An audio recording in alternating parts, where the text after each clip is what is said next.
Comment fonctionnent les guerres modernes? Premièrement, déstabiliser. L'attaquant suscite des foyers de troubles dans le pays visé. Il déstabilise le pays qu'il a comme cible, au point qu'il y ait une guerre civile. Deuxièmement, comment le fait-il? Tout d'abord, il prend contact avec les groupements des mécontents et avec ceux qui sont prêts pour la violence, les rebelles, les terroristes rémunérés, dans le pays visé. Pour lui, cela ne joue aucun rôle si ces rebelles prêts à la violence se composent de fans de football, de fanatiques religieux, d'extrême gauche, d'extrême droite ou autres. Ils doivent seulement être violents, de sang-froid et loyaux. L'attaquant présente à chacun de ces groupes un avenir meilleur avec le droit d'intervention et beaucoup d'avantages. Ainsi, chaque personne motivée combat, peu importe par quel biais, pour imposer ses objectifs individuels. Toute unité terroriste ainsi formée accepte temporairement d'autres groupements d'un tout autre genre. Initialement, chaque groupe voit seulement des avantages dans la force de frappe commune. La devise est « synergie par-dessus tout », frapper ensemble, marcher séparément. L'attaquant forme ainsi des groupes terroristes hétéroclites.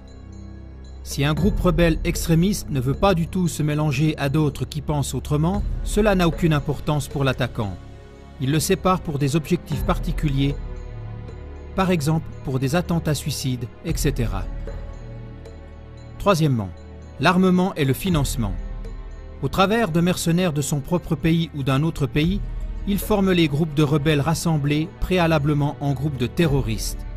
Dans la mesure du possible, il fait cela en dehors du pays visé.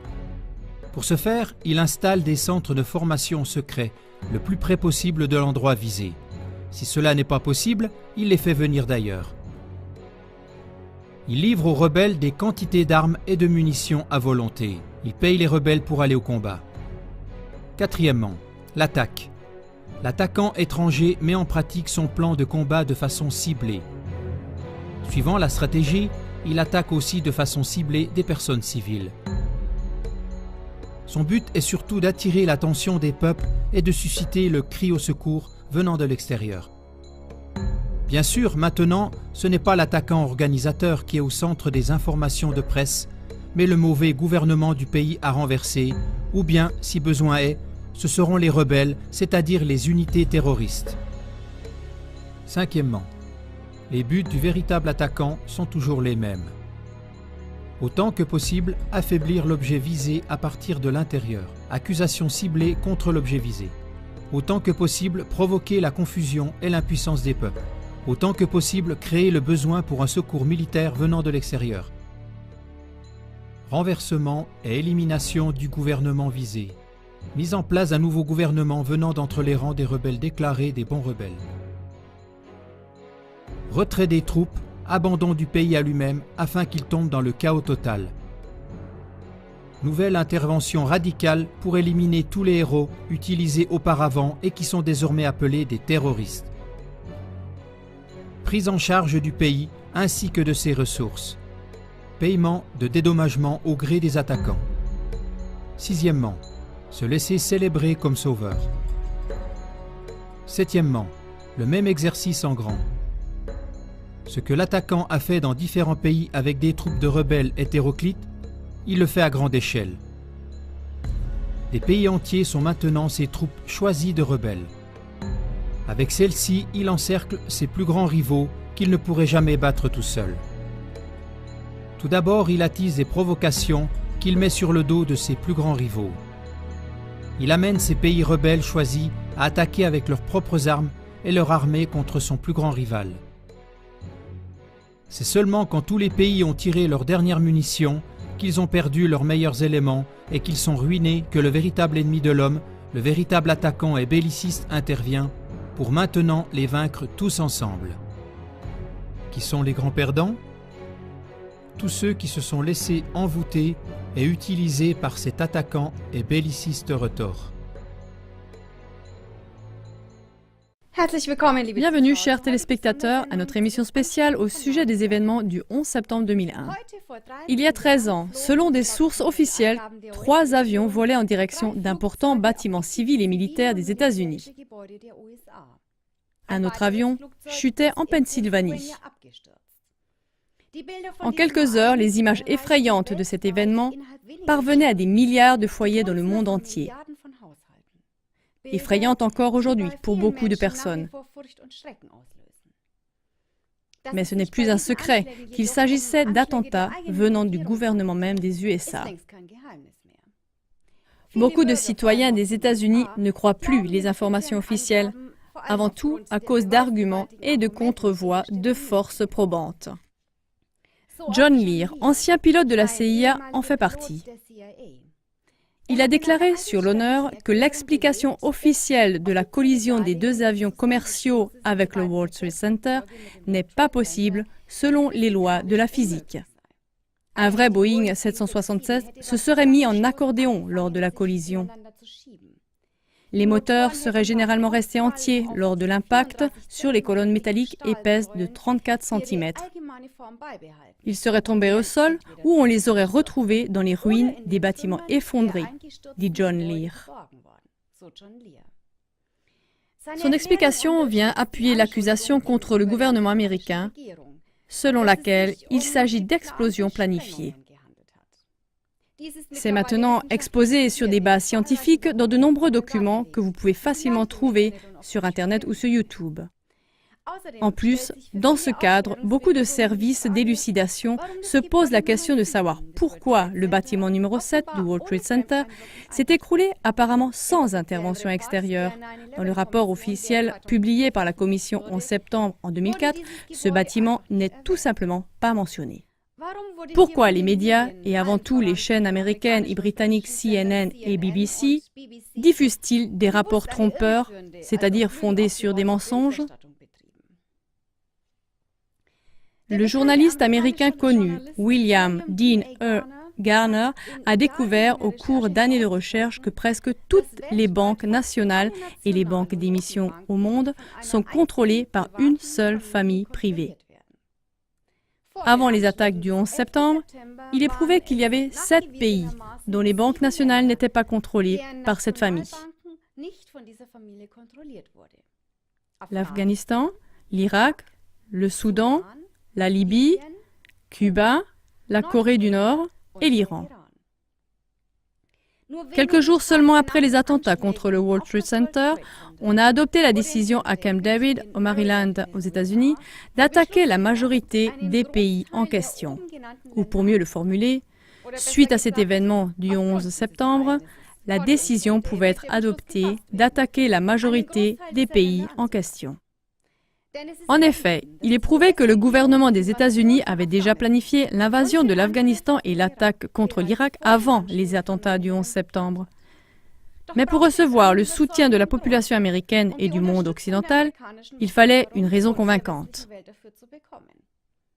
Et cette raison a été donnée par les événements du 11 septembre qui ont en même temps déclenché la peur du terrorisme et aussi de l'islam. En résumé, nous jetons un coup d'œil rétrospectif. En 2001, les États-Unis ont pénétré en Afghanistan et en 2003, en Irak. En 2003, les banques nationales d'Afghanistan et d'Irak étaient prises par la famille Rothschild. Depuis 2003, il y a eu continuellement des affrontements entre le gouvernement et les rebelles au Soudan. La Banque centrale du Soudan a également été prise par les Rothschild en 2011. On a attaqué la Libye en 2011. Et pendant que le pays sombrait dans la guerre, une banque d'émission contrôlée par la famille Rothschild était déjà établie. En 2005, une commission d'assistance pour Cuba libre était spécifiquement créée à la Maison-Blanche. Cette autorité coordonne le travail contre le gouvernement cubain. Pour la seule année 2006, 15 millions de dollars étaient prévus dans le budget des États-Unis pour soutenir certaines parties de l'opposition cubaine. Au début de l'année 2013, l'ONU a pris des sanctions renforcées contre la Corée du Nord. De plus, les États-Unis ont annoncé la construction d'autres stations de défense antimissiles sur les îles du Pacifique afin de pouvoir intercepter une attaque potentielle en provenance de Corée du Nord. Contre l'Iran, depuis des années, déjà une grande guerre médiatique a lieu. Depuis des années, nos médias du mainstream publient constamment que l'Iran va certainement fabriquer en une année des armes nucléaires. Ça nous rappelle quelque chose. Avant la guerre contre l'Irak, on a aussi publié dans tous les journaux que l'Irak possédait des armes de destruction massive. Mais cela était un mensonge, comme cela a été avéré après la guerre. Même si l'Iran est, avec Cuba et la Corée du Nord, un des pays dont les banques centrales ne sont pas sous contrôle de la famille Rothschild, cette famille a réussi, avec l'aide des États-Unis, des forces armées de l'OTAN et de reportages des médias, à reprendre la majorité des banques nationales qui n'étaient pas sous leur contrôle avant le 11 septembre. Avec l'aide des médias que les bellicistes mentionnés ci-dessus utilisent une fois de plus pour servir leurs propres objectifs, l'histoire semble se répéter maintenant 13 ans plus tard. Si en 2001 on s'est servi des attaques du 11 septembre, aujourd'hui on se sert d'une part de la milice IS pour provoquer la peur du terrorisme et de l'islam. Et d'autre part, on prend la Russie qui est marquée par l'image d'ennemi dans tous les esprits européens. Pour bien comprendre, regardez nos émissions sur le sujet de l'Ukraine ainsi que notre émission spéciale « Comment fonctionnent les guerres modernes ». Puisque dans le contexte de la crise en Ukraine et les milices IS, la vérité ne nous est pas transmise par les médias, ainsi les médias du mainstream nous entraînent de cette façon à être d'accord avec les attaques aériennes des États-Unis contre la Syrie. Et tous nos peuples européens, qui sont encore réticents à la guerre, sont rendus favorables à aller à la guerre contre le prétendu méchant agresseur russe. Réfléchissez-y et continuez à regarder les informations non censurées sur le mur des lamentations. Dans une interview du 7 janvier 2015, Gerhard Wisniewski a décrit la prétendue lutte contre le terrorisme qui a commencé le 11 septembre 2001. Ce serait le résultat d'une prophétie ou d'une planification de quelques experts politiques et stratégiques de tout le Pentagone et de ceux qu'on nomme les néoconservateurs. On appelle néoconservateurs des politiciens américains qui, sous couvert de démocratie et de liberté, défendent le droit des USA de diriger le monde. Ceux-ci auraient déjà planifié la guerre des civilisations au début des années 90 pour qu'elle vienne relayer le conflit Est-Ouest, car il est très clair que le conflit Est-Ouest était très avantageux pour l'Occident, c'est-à-dire pour l'industrie de l'armement, pour les politiques, parce qu'ils pouvaient ainsi garder le peuple sous tension. Ils avaient simplement besoin d'un ennemi, et c'est pourquoi ils ont planifié la prétendue guerre des civilisations pour qu'elle prenne la place des conflits Est-Ouest. Cela a été écrit en 1996 dans le livre Le choc des civilisations du célèbre politologue Samuel Huntington. Celui-ci aurait prédit ce qui n'existait pratiquement pas au milieu des années 90 et semblait moyenâgeux, des conflits religieux. Là, les services secrets occidentaux ont beaucoup de responsabilités, affirme Wisniewski, car c'est eux qui veulent attiser tant de haine jusqu'au point où, en quelque sorte, le moteur commence à tourner et où la guerre des civilisations démarre et tourne toute seule. Le but en est l'abolition totale des cultures et des religions afin que le nouvel ordre mondial puisse être mis en place. Gerhard Wisniewski, le 7 janvier 2015. La cible qu'est l'islam, par exemple, est en effet très importante pour plusieurs raisons. Pour des raisons religieuses, pour des raisons culturelles. On voudrait que disparaisse cette culture qui insiste fortement sur les valeurs conservatrices, comme la famille. Et d'autre part, on voudrait bien sûr aussi faire main basse sur les ressources situées dans les pays islamiques, telles que les ressources pétrolières. Autrement dit, comme toujours, des événements et des plans stratégiques de cette sorte sont multifonctionnels. On essaie toujours de tuer autant d'oiseaux que possible avec une seule pierre. La technologie devient de plus en plus sophistiquée. Nous avons des bombes intelligentes, des armes de haute précision. Et pourtant, il y a de plus en plus de civils qui sont tués que de soldats. Le nombre de civils tués n'arrête pas de croître depuis la Première Guerre mondiale.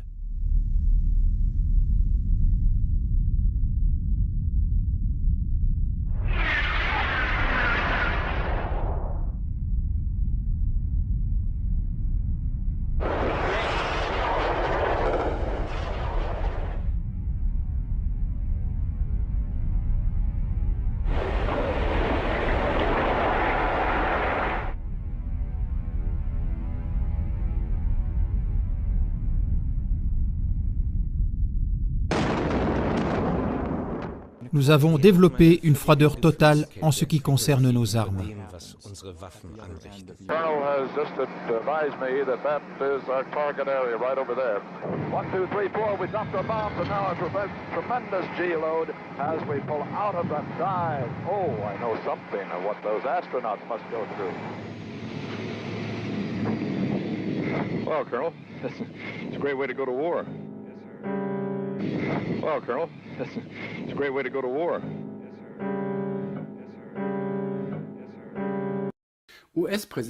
Donald Trump, président des USA. Un coup habile des globalistes pour l'instauration du nouvel ordre mondial. La plus grande partie du monde occidental a vu avec incrédulité et en partie avec effroi les résultats des élections présidentielles aux États-Unis. Dans tous les sondages, Hillary Clinton devançait Donald Trump. Mais Franklin D. Roosevelt, 32e président des États-Unis d'Amérique, disait déjà, je cite, « En politique, rien n'arrive par hasard. Si quelque chose arrive, on peut être certain que c'était planifié ainsi. » Sous cet angle, l'élection de Trump et les résultats juste après les élections apparaissent sous un autre jour. Le fait que le directeur du FBI, James Comey, ait rendu public juste avant les élections la reprise des enquêtes contre Hillary Clinton laisse à penser que l'on voulait ainsi influencer le résultat des élections. Clinton se trouvait sous le feu de la critique parce qu'en tant que ministre des Affaires étrangères, elle avait envoyé des emails liés à son travail depuis un serveur privé non sécurisé, et cela est répréhensible. Le FBI avait terminé ses enquêtes à ce sujet en juillet 2016 et a rendu public, juste avant les élections, la découverte d'autres emails. Avec cette publication, le FBI a beaucoup nui à la campagne présidentielle de Clinton et a guidé l'attention du public sur la corruption et les affaires controversées d'Hillary Clinton. Comey a dû être conscient de l'importance de cette publication et n'aurait probablement pas osé faire ce pas sans être couvert. Cet événement, à lui seul, montre qu'il n'était pas souhaitable qu'Hillary Clinton devienne la première présidente des États-Unis.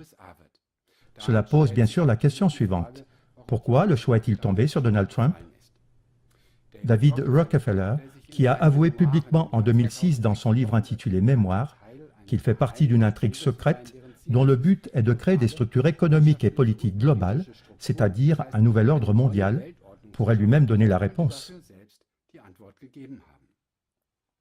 En 1994, il a déclaré devant la délégation économique des Nations Unies « Nous nous trouvons au bord d'une transformation mondiale. Tout ce dont nous avons besoin, c'est de la vraie crise totale. Et alors, les nations accepteront le nouvel ordre mondial. » Une telle crise pourrait par exemple être le début de la Troisième Guerre mondiale, qu'Hillary Clinton a presque provoquée avec ses paroles agressives contre la Russie. C'est pourquoi nombre de commentateurs alternatifs se disent soulagés que Clinton n'ait pas été élue présidente. Mais une crise totale pourrait aussi être l'effondrement complet du système financier et économique global, contre lequel les experts mettent en garde depuis des années. Au cours des années passées, les bulles financières dans les marchés mondiaux sont devenues énormes, de sorte que l'on a pronostiqué de manière récurrente que ces bulles pourraient éclater d'un moment à l'autre, ce qui n'est pourtant pas arrivé jusqu'à maintenant.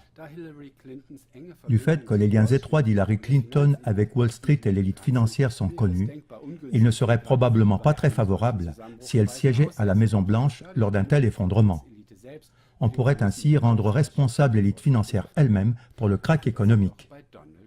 Il en serait autrement avec Donald Trump. Dès avant les élections, les médias ont déclaré qu'une victoire de Trump équivaudrait à un effondrement du marché. Si la présidence de Trump devait être utilisée comme début d'une crise économique sans précédent, alors on en rendrait nécessairement responsable Trump et sa politique conservatrice. On pourrait ainsi mettre la faute de l'effondrement non seulement sur Trump, mais aussi sur tous les mouvements conservateurs, nationalistes et de droite populaire.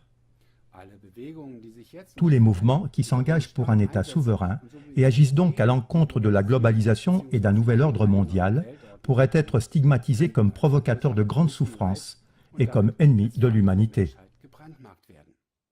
Les constructeurs d'un nouvel ordre mondial pourraient, au bon moment, se positionner comme sauveurs et ainsi plus rien ne se trouverait en travers du chemin vers un nouvel ordre mondial. L'élection de Donald Trump comme nouveau président des États-Unis d'Amérique pourrait donc être un coup bien pensé des globalistes pour mettre en place leur nouvel ordre mondial. Cela ne peut pas encore être affirmé avec certitude. Mais ce qui est intéressant et effrayant, c'est que le danger d'une crise économique mondiale à venir, causée par une politique conservatrice, est déjà inculqué aux hommes en ce moment. Le FMI et la Banque mondiale ont averti que l'économie mondiale serait menacée par une politique tournée vers l'intérieur.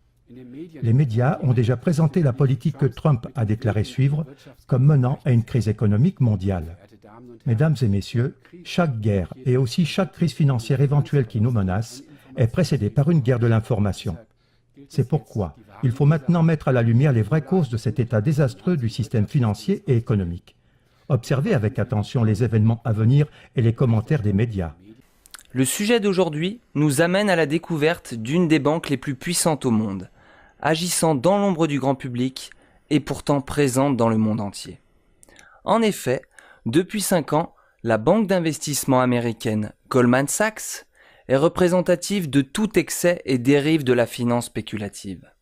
Au travers d'opérations hautement spéculatives avec les ménages insolvables américains, la banque a pu s'enrichir par la crise financière actuelle et être elle-même préservée de la faillite grâce à ses relations politiques. Goldman Sachs est bien plus qu'une banque. C'est un empire invisible qui, avec son capital de 700 milliards d'euros, dépasse de 2 fois le budget du gouvernement français. C'est un empire financier florissant qui a transformé le monde en un casino géant grâce à son avidité et à ses spéculations sauvages. Avec ses entrecroisements incomparables au niveau mondial et une armée de 30 000 banquiers, Goldman Sachs a pu engranger d'immenses bénéfices, continuer d'étendre sa puissance financière, consolider son influence sur les gouvernements et s'assurer une entière immunité face aux justices européennes et américaines, tout ça durant les 5 dernières années de crise. Actuellement, les médias de l'Ouest travaillent avec une insistance dangereuse à une construction morale qui devrait justifier une guerre contre la Russie. Hier, c'était Hitler et Danzig. Aujourd'hui, c'est Poutine et Donetsk. Ou Highway to Hell, Poutine va couler. Jusqu'à quel point laissons-nous Poutine dépasser les bords?